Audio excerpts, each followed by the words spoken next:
ఒక్కసారి కొమ్మూరి గోల్డ్ కి కాల్ చేయండి. తాకట్లో ఉన్న మీ బంగారాన్ని విడిపించి మార్కెట్ ప్రైస్ కి వాళ్ళు కొనుక్కుని మిగతా డబ్బులు మీకు ఇచ్చేస్తారు. హలో అండి, అందరికీ నమస్కారం. నేను మీ కట్ట కార్తీక్. నిన్న తిరుపతిలో రెడ్డి సామాజిక వర్గ సమావేశం జరిగింది. దానికి విజయసాయిరెడ్డి గారు హాజరయ్యారు. వైసీపీ నుంచి అమర్నాథ్ రెడ్డి గారు హాజరయ్యారు. అలాగే వైసీపీకి రాజీనామా చేసి బీజేపీలో జాయిన్ అయినటువంటి రవిచంద్ర రెడ్డి గారు కూడా ఆ సమావేశానికి హాజరయ్యారు. ఆయన విజయసాయిరెడ్డి గారికి బాగా క్లోజ్. విజయసాయిరెడ్డి గారితో కలిసి షేర్ చేసుకున్నారు. ఇప్పుడు విజయసాయిరెడ్డి గారు రాజకీయాల్లో కీలక బిందువుగా మారారు కాబట్టి ఆయన పొలిటికల్ స్టాండ్ ఎలా ఉండబోతుంది ఏంటి, అసలు రెడ్డిల మీటింగ్ పెట్టడానికి ఉన్నటువంటి కారణాలు ఏంటి, వైసీపీ నుంచి రెడ్డి సామాజిక వర్గాన్ని దూరం చేయటం ఏమైనా లక్ష్యంగా పెట్టుకున్నారా అన్నీ మాట్లాడుకునేటువంటి ప్రయత్నం చేద్దాం. నాతో ఉన్నారు బీజేపీ అధికార ప్రతినిధి రవిచంద్ర రెడ్డి గారు. సార్ నమస్కారం. నమస్కారం కార్తీక్ గారు. తిరుపతిలో మీటింగ్ ఎలా జరిగింది? బ్రహ్మాండంగా జరిగింది. ఓకే, విజయసాయిరెడ్డి గారు మీరు కలిసి విజయసాయిరెడ్డి గారిని కలవడం జరిగింది. మరి మీరు మళ్ళా లేదండి, ఇప్పుడు పార్టీలకు అతీతంగా వైఎస్ఆర్సీపీ నుంచి అమర్నాథ్ రెడ్డి అనే కానీ నవీన్ కుమార్ రెడ్డి, కిరణ్ కుమార్ రెడ్డికి బంధువుగా ఉన్న నవీన్ కుమార్ రెడ్డి కాంగ్రెస్ కదా, అతను కాంగ్రెస్ కాదు బీజేపీలో ఉన్నారండి. బీజేపీలో ఉన్నారు. భాను ప్రకాష్ రెడ్డి గారు బీజేపీ నుంచి అంటే దర్శనానికి వెళ్ళినప్పుడు కలిశారు, వస్తా అన్నారు అని రాలేకపోయారు. అదేవిధంగా అనేక మంది ఎవరైతే వచ్చారో దాంట్లో అన్ని పార్టీల వాళ్ళు ఉన్నారు. ఎందుకు తిరుపతిలో జరిగినప్పుడు భూమని రావాలిగా, వైసీపీ నుంచి ఎందుకు రాలే? అంటే ఆయన ఏదో పరిహార దీక్షలు చేసుకుంటున్నాడు. సో ఖచ్చితంగా కూడా వచ్చి ఉండాల్సింది. పిలిచారు, ఎవరైతే నిర్వాహకులు ఉన్నారో వాళ్ళందరినీ పిలిచారు, అన్ని పార్టీల్లో ఉన్న వాళ్ళని. వాళ్ళు రావాలనుకున్న వాళ్ళు వచ్చారు, రాకూడదు. సరే, ఇప్పుడు నాకు ఈ స్ట్రాటజీ చెప్పండి. విజయసాయిరెడ్డి గారు వైసీపీ నుంచి రెడ్డి సామాజిక వర్గాన్ని దూరం చేసి తానే కొత్త రాజకీయ పార్టీని పెట్టడానికి తయారవుతున్నారు. దానికన్నా ముందు కొంచెం చెప్పండి. రాజకీయ పార్టీలతో పాటు రాజకీయాల్లో ఉన్న ప్రతి ఒక్క కులం కూడా కులాల సమావేశాలు పెట్టుకోవడం సహజం. నిన్నటి రోజునే కాపుల సమావేశం కూడా తిరుపతిలో జరిగింది. దానికి మా భారతీయ జనతా పార్టీ జిల్లా అధ్యక్షుడు కూడా అటెండ్ అయ్యాడు. అందరూ అటెండ్ అయ్యారు, ఆ సంబంధించిన కమ్యూనిటీకి అటెండ్ అయ్యారు. వాళ్ళు ఇప్పుడు భారతదేశంలో ఒక పద్ధతిలో ఏదైతే మనం చూస్తామో, మనకున్న వ్యవస్థలో మనం కులాన్ని మతాన్ని మనం వదులుకోలేం. కానీ ఇక్కడ మతం మారే స్వేచ్ఛ కూడా ఉంది, కానీ కులం మార్చుకునే స్వేచ్ఛ ఉండదు. కులం అనేది వద్దన్నా వదలదు. కాబట్టి ఎక్కడికక్కడ కుల సమావేశాలు జరుగుతుంటాయి. కార్తీక వన భోజనాలు జరుగుతుంటాయి, లేకపోతే రకరకాల సమావేశాలు జరుగుతుంటాయి, సంఘాల మీటింగులు జరుగుతుంటుంది. కొన్ని వందల సంఘాలు ఉన్నాయి ప్రతి జిల్లాలో, అలాంటివి కాదు. కానీ అప్పుడప్పుడు జరుగుతూ ఉండడంతో పాటు నిన్న ఎవరైతే ఆర్గనైజేషన్ భక్తమల్లారెడ్డి ఫౌండేషన్ ఏదైతే పెట్టిందో, ఇది 9వ సమావేశం. గత సంవత్సరం నేను హాజరయ్యా. ఆ తర్వాత వాళ్ళు నిర్వహించిన బెంగళూరు సమావేశానికి నేను అటెండ్ అయ్యా. ఇది నా 3వ సమావేశం హాజరు. గతంలో విజయసాయిరెడ్డి గారు ఏం రాలేదు, ఈసారి వచ్చారు. వస్తారని నాకు తెలియదు. ఆయన చీఫ్ గెస్ట్గా కూడా ఉన్నారు నిన్న. సో నిన్నటి సమావేశంలో ఆయన చెప్పిన దాంట్లో రెడ్ల ఐక్యత కొనసాగాలని, దాంతోపాటు రెడ్డి సమాజానికి తన వంతుగా సేవలు అందించడానికి ఎప్పుడూ సిద్ధంగా ఉంటానని, దాంతోపాటు దాన్ని ఆయన వీడియోను కూడా ఈరోజు ట్విట్టర్లో పోస్ట్ చేసుకున్నారు, మీరు కూడా చూడొచ్చు. సో ఆ వీడియోని ట్యాగ్ చేశారు. సో దాంతోపాటు హిందూ ధర్మాన్ని రక్షిద్దామని ఇవ్వడం అనే పిలుపు నేను ఆహ్వానిస్తున్నాను. దాంతోపాటు హిందూ సమాజాన్ని కాపాడుకుందాం, ముఖ్యంగా మత మార్పిడిని నిరోధిద్దామని ఆయన ఇచ్చిన పిలుపుని నేను ఆహ్వానిస్తాను. సార్, నిజంగా ఆహ్వానించాల్సిన మాటలు అవి. కానీ ఒకనాడు మాట్లాడని విజయసాయిరెడ్డి గారు ఇవాళ మాట్లాడుతున్నారు అంటే, ఒకటి సరికొత్త రాజకీయ పార్టీ వైపు ఆయన అడుగులేస్తున్నారని, బీజేపీకి అనుబంధంగా ఆయన ఉండబోతున్నారని, ఆయన ఒక మీడియా ఛానల్ పేపర్ కూడా పెట్టబోతున్నారని, ఆయన పార్టీ త్వరలోని అనౌన్స్ కాబోతుందని మేము వింటున్న మాట నిజమా కాదా?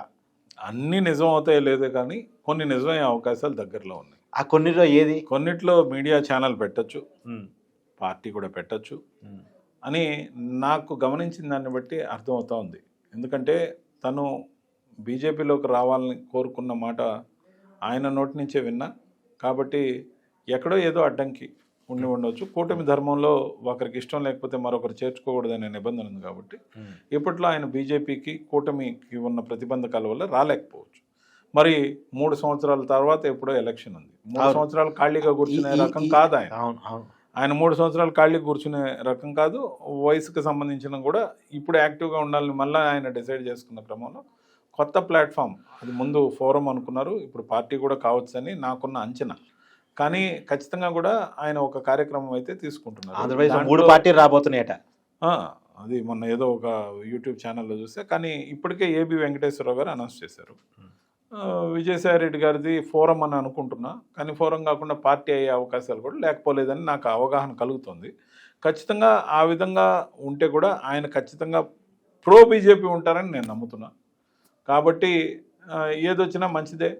ఇప్పుడు ఎన్నో రాజకీయ పక్షాలు ఉన్నాయి ఆంధ్రప్రదేశ్లో. కమ్యూనిస్టులు అందరూ మర్చిపోయారు. కాంగ్రెస్ ఉంది, జడ శ్రావణ్ కుమార్ గారి పార్టీ ఉంది, విజయ్ కుమార్ గారి పార్టీ ఉంది, జేడి లక్ష్మీనారాయణ గారి పార్టీ ఉంది, బీసీవై పార్టీ ఉంది, ఇది రామచంద్ర యాదవ్ గారి పార్టీ ఉంది. ఇలాగే నాకు గుర్తులేని పార్టీలు ఇంకేదైనా ఉంటే ఇప్పుడు ఒక ఐపీఎస్ అధికారి కూడా పార్టీ పెట్టబోతున్నారు. సరే, నేను అనేది ఇప్పుడు ఏబి వెంకటేశ్వరరావు గారు పార్టీ ఐపీఎస్ కూడా సరే పెట్టండి, ఎంతమంది అన్నా పెట్టండి. ప్రజాస్వామ్యంలో ఓటు హక్కు కలిగి 25 సంవత్సరాలు నిండి ఉంటే ఖచ్చితంగా పార్టీ పెట్టొచ్చు. మన మీద కేసులు క్రిమినల్ లేకుండా, మనం సిట్టింగ్ ఇంకో పార్టీలో లేకుండా, ఏదైతే ఎలక్షన్ కమిషన్ నిబంధన ప్రకారం ఎలక్షన్ కమిషన్ నిబంధనలు గైడ్ లైన్స్ వాళ్ళ ఎంక్వైరీ పూర్తయిందో పార్టీ పెట్టచ్చు. దాంట్లో తప్పేం లేదు. వాళ్ళ అదృష్టాన్ని, వాళ్ళ భావజాలాన్ని వ్యాప్తి చేసుకోవచ్చు. ప్రతి ఒక్కరు పార్టీ పెట్టిన వాళ్ళు సీఎం కుర్చీ కోరుకోవాలని ఏం లేదు. ఖచ్చితంగా కూడా దానికి బదులు వాళ్ళు ఏం కోరుకుంటున్నారో వాళ్ళకే తెలియాలి. వాళ్ళు ఉనికి కోరుకుంటున్నారా, లక్ష్యంతో వస్తున్నారా, ఆచరణాత్మకంగా ప్రజల తరపున మాట్లాడడానికి మాత్రమే వస్తున్నారా, ఎలక్షన్లో కూడా పోటీ చేస్తారా? సార్ నాకు డౌట్, జనసేన మొదటిసారి పోటీ చేసినప్పుడు మొదటిసారి పార్టీ పెట్టినప్పుడు పోటీయే చేయలేదు కదా. అవును. సో తను నమ్మిన సిద్ధాంతాలకు మద్దతు ఇచ్చి కూటమిలో కలిసింది కదా. ఇప్పుడు అంటే విజయసాయి రెడ్డి గారు కూడా పోటీ చేయకపోవట్లేదా? ఏమో మనకు తెలియదు. అట్లని నేను అనుకోను. కానీ ఒక పార్టీ పెట్టడం అనేది ప్రాథమిక హక్కు, అది ఎవరైనా పెట్టచ్చు. సో నాకైతే ఆయన నోటి నుంచి విన్నదాకా ఆయన పార్టీ పెడతాడో లేదో తెలియదు. సార్ నాకు ఆయన ఇంకా డిక్లేర్ చేయలేదు కాబట్టి. నాకు మాట చెప్పండి, గందరూ లాగే కాస్త దగ్గర నుంచి చూస్తున్నప్పుడు పెట్టొచ్చేమో అనే భావన నాకు కలిగింది. సార్ గతంలో హిందూ ధర్మం గురించి ఇంత బలంగా విజయసాయి రెడ్డి గారు మాట్లాడటం నేను చూడలే. ఈ మధ్య కాలంలో మాట్లాడుతున్నాను. గతంలో అయితే మాట్లాడి ఉంటే సహజం కదా, ఆయన వాదనే అది కదా అనుకోవచ్చు. ఇప్పుడు ఈ మధ్య మాట్లాడుతున్నారు.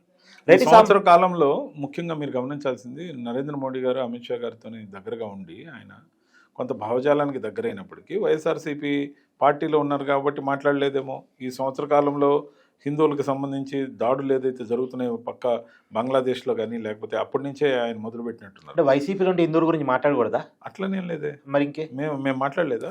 సో ఎక్కడ నేను జరిగినా మేము మాట్లాడతాం. మరి ఎవరెవరు మాట్లాడలేదేమో అంటే ఒక పార్టీలో ఉన్నప్పుడు ఆ పార్టీ ఇచ్చిన స్క్రిప్ట్ ప్రకారం మాట్లాడారేమో అని అది వదిలేస్తే, బంగ్లాదేశ్ లో దాడులు జరిగిన తర్వాత ప్రతి హిందూ స్పందించాల్సిన అవసరం, అంతేకాదు హిందువే కాదు ప్రతి భారతీయుడు స్పందించాల్సిన అవసరం.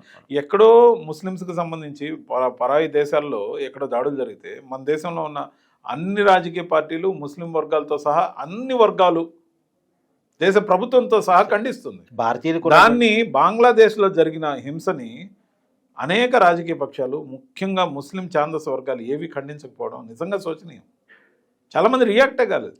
సార్ నాకు ఇంకో మాట చెప్పండి. నాకు ఇప్పుడు రెడ్డి సంఘాల మీటింగ్కి గతంలో విజయసాయి రెడ్డి గారు వెళ్తుండే వాళ్ళ, ఇప్పుడే కొత్త స్టార్ట్ చేశారా? ఈ మధ్య ఏదో శ్రీకాకుళంకి వెళ్ళినట్టున్నారు. అంటే ఈ మధ్య రెండోదో మూడోదో అన్నట్టు నాకు తెలుసు. అంటే అంతకుముందు వైసీపీలో ఉన్న పోలే. సో వైసీపీ ఉన్నప్పుడు రెడ్డి సంఘాల మీటింగ్లకు అప్పట్లో కూడా వెళ్ళేవారు. ఆయనే కాదు, చాలా మంది వెళ్ళేవారు. ఓకే. సో దాంట్లో భాగంగానే నేను నిన్న వెళ్ళడం. ఇదంతా పొలిటికల్ సమీకరణ కార్యక్రమం కాదు. మన కులాలకు సంబంధించిన నాయకులు ఆత్మీయ సమావేశాలకు పిలిచినప్పుడు పార్టీలకు అతీతంగా వెళ్తుంటాం. అక్కడ మనకి మన భావజాలానికి అట్రాక్ట్ అయిన వాళ్ళని మేమున్న పార్టీలోకి ఆకర్షించి తీసుకురావడం మా బాధ్యత.